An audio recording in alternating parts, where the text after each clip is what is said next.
నా ప్రాణమా యెహోవాను సన్నిధించుము. నా అంతరంగమునున్న సమస్తమా ఆయన పరిశుద్ధ నామమును సన్నిధించుము. నా ప్రాణమా యెహోవాను సన్నిధించుము. ఆయన చేసిన ఉపకారములలో దేనిని మరువకము. ఆయన నీ దోషములన్నింటినీ క్షమించువాడు, నీ సంకటములన్నిటినీ కుదుర్చువాడు.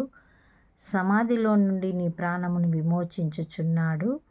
కరుణా కటాక్షములు నీకు కిరీటముగా ఉంచుచున్నాడు. పక్షిరాజు యవ్వనము వలె నీ యవ్వనము క్రొత్తదగుచుండునట్లు మేలుతో నీ హృదయమును తృప్తిపరచుచున్నాడు. సంవత్సరాంతంలోనికి వచ్చిన నీవు దేవుడు చేసిన మేళ్లను జ్ఞాపకం చేసుకుంటా దేవుణ్ణి స్తుతిస్తున్నావా? ఆయన ఆరోగ్యమును, ఆయుష్కాలమును, కృపను, మంచి భోజనమును, మంచి వస్త్రములను, సమస్తమును నీకేది కొదువు లేకుండా నడిపిస్తున్నా నీ దేవుణ్ణి నీవు గణపరుస్తున్నావా?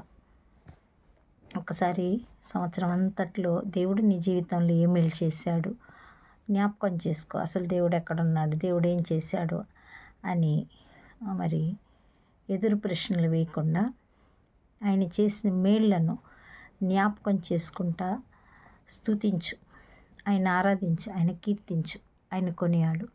సజీవ లెక్కలో నీవు ఉన్నావంటే అది ఆయన కృప కదా. ఆరోగ్యమునిచ్చాడు, అనుదినము చేయి పట్టి నడిపిస్తున్నాడు, సహాయం చేస్తున్నాడు, ప్రతి కీడు తప్పిస్తున్నాడు. కృపచేత ఇంకా నిన్ను మరి దండించకుండా ఆయన దీర్ఘశాంతము చూపుచు, కృప చూపుచు మరి నిన్ను సహిస్తున్నాడు, వహిస్తున్నాడు. ఈ సంవత్సరం అంతట్లో దేవుని సన్నిధిలో ఎన్ని ఆదివారాలు గడిపావు? ఆయన సముఖమందు ఎంతసేపు వేచి ఉన్నావు? ఎన్ని ప్రార్థనలకు దేవుడు నీకు జవాబిచ్చాడు? ఏ రకంగా దేవుడు నిన్ను నడిపించాడు? ఒక దేవుని బిడ్డగా నిన్ను నీవు పరిశీలన చేసుకో. కృతజ్ఞత కలిగిన హృదయముతో దేవుణ్ణి స్తుతించు, ఆరాధించు, కీర్తించు, కొనియాడు.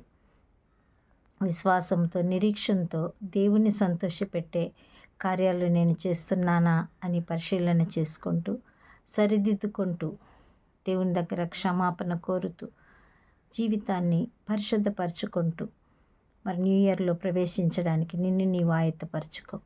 కృతజ్ఞత అర్పణలతో దేవుని సన్నిధిలో కూర్చొని ఆయన చేసిన మేళ్లను జ్ఞాపకం చేసుకుంటా స్తుతి అర్పణ సమర్పిస్తూరా.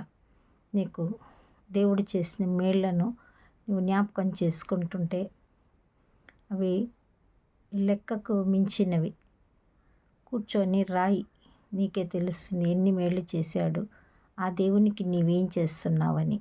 ఒక్కసారి నిన్ను నీవు పరిశీలన చేసుకో.